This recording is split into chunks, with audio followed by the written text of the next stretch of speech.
left-wing lawmaker added Europe had to rethink its immigration quotas and decide what kind of immigration it wants to attract in order to prosper.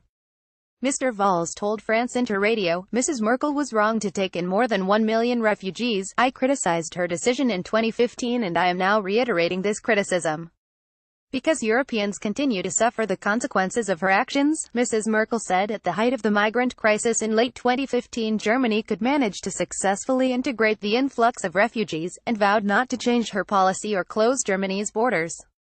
Getty Angela Merkel's open-door immigration has been a grave mistake, warns Manuel Valls. Her open-door policy, however, was pinpointed as one of the reasons for the recent rise of anti-immigrant sentiment across Europe.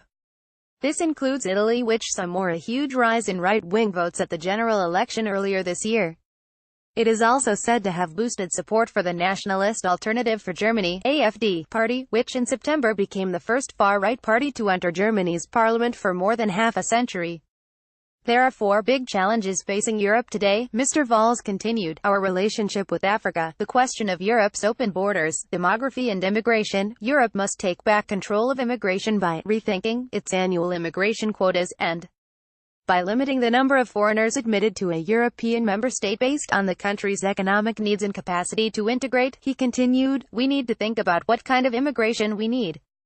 Because if we don't, we will be stuck with a go-with-the-flow migration policy and we will always be overwhelmed," Mr. Valls added. Mr. Valls also commented on the most recent terrorist attack in Belgium, highlighting the broader issue of prison radicalization. A radicalized inmate killed 2 policewomen and a bystander in the Belgian city of Liege on Tuesday before being gunned down by police. Getty. Manuel Valls added that annual migration quotas should be reworked. He was named by Belgian media as Benjamin Herman, a 36-year-old drug dealer and thief who had been let out on a 2-day pass on Monday. Mr. Herman featured on a watch list of people suspected of being in close contact with Islamist extremists in prison, raising questions about why he was freed unsupervised. "There are 2 terrorist threats we need to get ahead of," Mr. Valls said. Returnees, Islamic State (ISIS) fighters returning home following the terrorist group's defeat in Iraq and Syria, and radical Islamists who have recently been released from prison. Letting convicted radicalized Islamists loose once they have served their prison sentence is a problem, he warned.